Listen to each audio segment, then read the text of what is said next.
ചേച്ചി എനിക്ക് കുറച്ച് മോട്ടിവേഷൻ തരുമോ, ബോർഡ് എക്സാം ഒക്കെ അടുത്ത് വരുക. ഇന്നൊരു കുട്ടി എന്നോട് ചോദിച്ച ചോദ്യമാണ്. ആ കുട്ടികൾ ഇങ്ങനെ ചോദിക്കണമെങ്കിൽ അവർക്ക് ടെൻഷൻ ഉണ്ടെന്നല്ലേ. എൻ്റെ ക്ലാസ്സിൽ ഏറ്റവും നന്നായി പഠിക്കുന്ന അവനെ തോൽപ്പിക്കണം, അതിനുവേണ്ടി ഞാൻ നന്നായി പഠിക്കണം എന്നാവരുത് നിങ്ങളുടെ പഠിത്തം.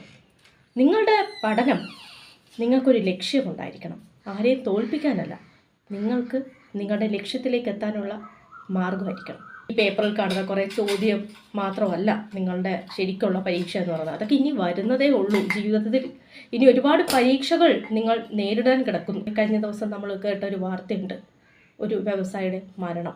നമുക്കൊക്കെ ഭയങ്കര ശരിക്കൊരു ഞെട്ടലായിരുന്നു അല്ലേ. എത്ര കഷ്ടപ്പെട്ടായിരിക്കാം അദ്ദേഹം ഈ ഒരു അവസ്ഥയിലേക്ക്, ഈ ഒരു നിലയിലേക്ക് എത്തിയത്. എത്രയോ കഷ്ടപ്പെട്ട് കയറി വന്നിട്ടുള്ളതായിരിക്കും, അല്ലാതെ ഒറ്റയടിക്ക് അദ്ദേഹം ഈ ഒരു അവസ്ഥയിൽ തന്നെ നിന്നൊരു വ്യക്തിയല്ല. അദ്ദേഹം ഒരുപാട് കഠിനാധ്വാനത്തിലൂടെ ബിസിനസ്സിൽ മുന്നിലേക്ക് വന്നൊരു വ്യക്തിയാണ്. പക്ഷെ അദ്ദേഹത്തിൻ്റെ മരണം നമുക്കെല്ലാം ഞെട്ടലായിരുന്നു, വളരെയധികം വേദനയും തോന്നി. നമ്മളെ ടെൻഷൻ, നമ്മളെ സ്ട്രെസ്, ഇതിനെയാണ് ശരിക്കും നമ്മൾ ആദ്യം ജയിക്കേണ്ടത്. ഇനി പരീക്ഷകളും പരീക്ഷണങ്ങളും ഒരുപാട് മുന്നിലുണ്ടാവും. അതിനെയൊക്കെ നേരിടാനുള്ള മനോധൈര്യം നിങ്ങൾ നേടിയെടുക്കണം. ഇനി നിങ്ങൾ പ്രതീക്ഷിച്ച പോലെ ഒരു മാർക്ക് നിങ്ങൾക്ക് കിട്ടിയില്ലെങ്കിലും നിങ്ങൾ തളരരുത്. കാരണം നിങ്ങളുടെ വിജയം നിങ്ങളുടെ മുൻപിലുണ്ട്. അതിനുവേണ്ടിയുള്ള യാത്ര തുടർന്നുകൊണ്ടേയിരിക്കുക. ഓർക്കുക, നമുക്ക് തോൽക്കാൻ തയ്യാറായിട്ടുള്ളവൻ അല്ലെങ്കിൽ തോൽക്കാൻ മനസ്സുള്ളവൻ മാത്രമേ എന്നും വിജയിച്ചിട്ടുള്ളൂ.